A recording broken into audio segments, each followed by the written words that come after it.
So I'm pretty sure I'm not the only one this has happened to. But the longer you own a car, the more shit you find wrong with it that bugs you, it drives you crazy, that you wish you could fix immediately, but it's going to take time. There's just problems that have magnified since I've owned the car. And every day I look at these things, or I feel these things, or I notice these things, and it just really bothers me. And I just want to make a video and put it out there and kind of vent a little bit, if you will. So first things first, going to be the rear window wiper. I feel like this was definitely not needed. Like Nissan, I don't know if it's a regulatory thing where all the cars have to have them. I know these would look a lot better without the rear window wiper. The thing that really makes the wiper delete tough is the proper way to do it would be to get an N1 rear glass. So finding an N1 R33 rear window is probably pretty damn tough, and I know for a fact that they are not cheap. And I just feel like at this point, that money that I would spend getting the glass would probably go a lot further on other things that the car needs currently. So down the road, I plan on maybe getting an N1 rear glass, but for now, it's kind of on the back burner. So this rear window wiper situation is it's going to bug me for a long time until I find a solution that doesn't look janky. So the next thing we got going on that drives me insane is the C-pillar clear coat. I think it's a common thing with these R33s. The clear coat fades or oxidizes or something. I knew about it when I bought the car. It's exactly as it was described. I'm not complaining about that. It's just, like I said, the longer I've had the car, the more it bothers me that it's something that's going to have to wait, and I'm not going to be able to fix right away. It's probably going to be kind of hard to pick up on the camera. I'll see if I can get a decent shot of it at least. Yeah, it's kind of picking it up a little bit on the light. You can tell right in this area the cloudiness. The paint on it is in really good shape for being factory paint. Overall, I have no complaints.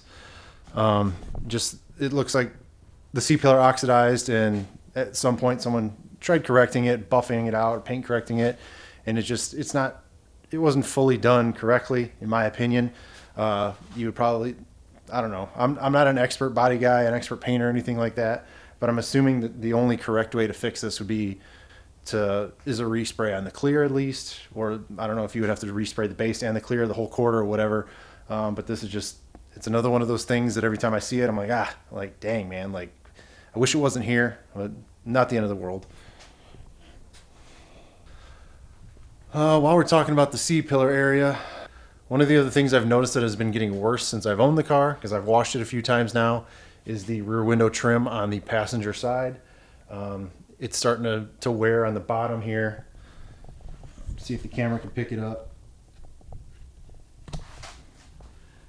I don't want to mess with it too much, but you can tell it's a little worn and loose. Here it's starting to peel up a bit. Again, things like this I expected with a 27-year-old car. I'd like to replace that trim eventually. Again, it's probably going to happen when I do the N1 glass, which is probably a little bit down the road, but we'll see.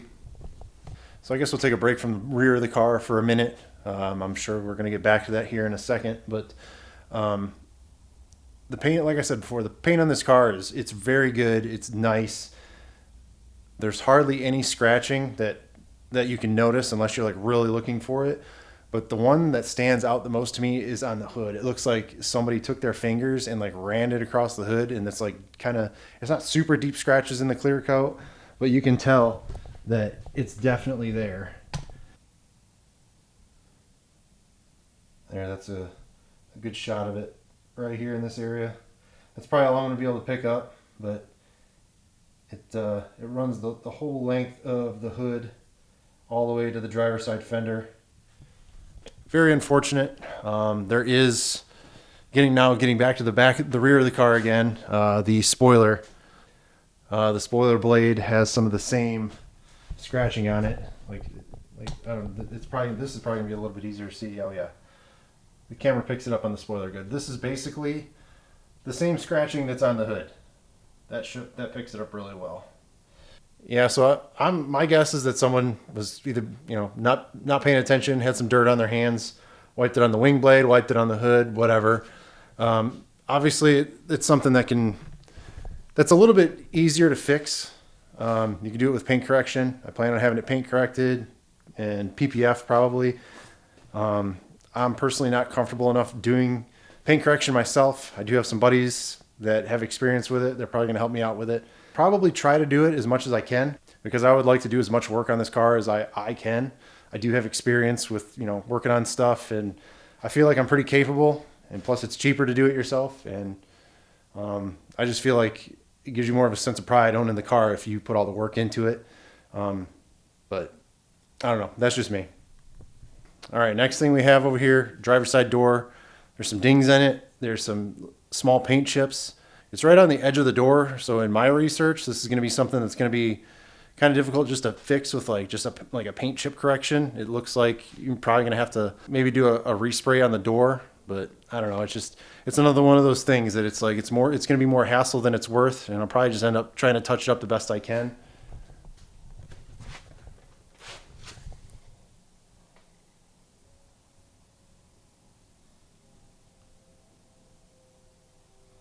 But again, 27 years old, a little bit of wear here and there. I expected it. It's just, again, it's something I see every time I go to get in the car, and it just drives me nuts.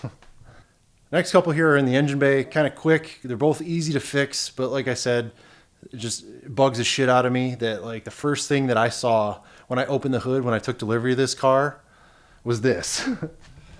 So after the car came off the trailer and was delivered, I popped the hood, and immediately this gasket for the snorkel to the hood crumbled. Right in, like, as soon as I opened the hood, the thing fell off right here, and I was like, dude, that pisses me off so much.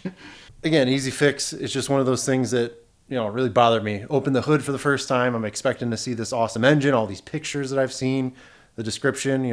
I saw that the gasket was a little bit, worn, but I don't know. It was like, oh, here, welcome to the world of RB26s, The second thing we got under the hood is basically this aftermarket alarm system. They kind of just shoved the aftermarket alarm down in here. They kind of haphazardly wired it through the engine bay. I think it could have been done a lot cleaner. I'm an electrician by trade, so things like that I'm naturally going to notice. Same thing with the coil kit. It's got an upgraded coil kit on it. And the same thing, the wire loom for that is just kind of zip tied around in random places. I mean, just basic, simple things that I personally would have done a lot cleaner, a better job. But now it's my duty to fix this stuff. Okay, we're in the inside of the car now, and obviously one of the previous owners or the previous owner, they messed with some stuff in here. I can tell that the car's had things done to it. You can tell in spaces where there's like glue residue and things where like they had a boost controller, a turbo timer or something. But one thing that I've been noticing as I'm going through the car and cleaning things out is that there's a lot of like random wiring just kind of either here or there, and kind of I'm still just in the process of trying to figure all this out. So the one I noticed was down here. Yeah, I found this harness kind of tucked behind the carpet here. I've been going through some wiring diagrams trying to figure out what everything is. I'm pretty sure this is the power wire for the radar detector, which doesn't work anymore. So yeah, like things like that, little wiring here and there that I have to go figure out still just kind of bothers me. Again, I wish these things were done cleaner, deleted better if they're being deleted, not just kind of left. Obviously everything in the car works, so I haven't noticed anything that doesn't work. But again, I'm going to go through, pull the wires out, do everything properly to the best of my abilities, and just make it nicer. So the interior of this car is absolutely beautiful. It has the Nismo seat covers. It's got the mid-logo floor mats. Everything has been well taken care of. The steering wheel was rewrapped by the Garage Yoshida. Same thing with the e-brake handle. Everything is in great shape. There's no cracks in the dash, no paint chipping, anything like that. The interior was a big selling feature for me for this car as to why I chose this one over other ones that I've saw. But the biggest problem that I have with this car, as far as being able to drive it and things, is the steering wheel. I'm a big dude. I'm 6'6". I have long legs, and the steering wheel just it's a problem. So as you can see, when I try driving, I can't get my legs underneath the steering wheel properly. It puts my right leg at a super awkward angle and it's digging into the seat bolster on the right side. It's bad for two reasons, because I don't want to wear out the seat bolster, and it makes driving it, like if I'm driving for a long time, it's really uncomfortable because that's digging into my leg. So that's probably my biggest physical problem with the car right now, is that I love driving it. It's fun, but I can't drive for a really long time without my leg getting sore from just digging into the bolster, because I'm struggling to fit behind the wheel itself. I do have a new wheel coming, and I do have a spacer with the hub, so it should help the situation if I fix it completely. But that's going to be a later video. We'll see if it helps. All right, so the last thing that I hate is like one of the biggest pet peeves of mine for not just this car, but any car. There's really nothing worse, in my opinion, that somebody can do to a car. And I don't know if it's just me, I don't know if I just blow this out of proportion, but this is something that matters a lot to me, is when you got people that want to jack up a car at the jack point, but completely screw up the pinch welds. Like, there's nothing worse you can do to a car. It's careless, it's pointless. Like, use a better jacking point, or how about this?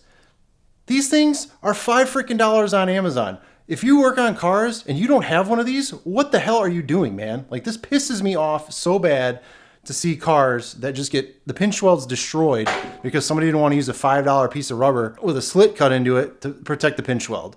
This is just, it's careless, it's stupid, and if you do that to a pinch weld and you work on cars, you're a moron, in my opinion. Absolute, just no reason for it. You're stupid. You're a bum.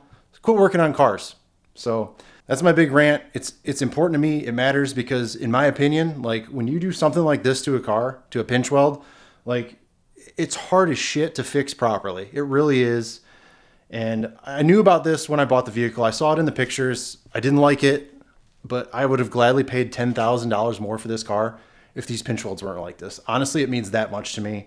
So do yourself a favor, get the damn jack pad from Amazon for $5 and don't screw up any pinch welds, because that's near and dear to my heart. For whatever reason, most of my friends think I'm crazy for having this take on it, but like, it matters. So I appreciate you listening to my rants. If you're a fan of pinch welds and you don't want to see them screwed up, give the video a like, comment down below if I'm just out of my mind with the pinch weld thing. Make sure to subscribe because I got a bunch of videos coming up showing how I'm going to fix all this stuff that I don't like, and we'll see you in the next one.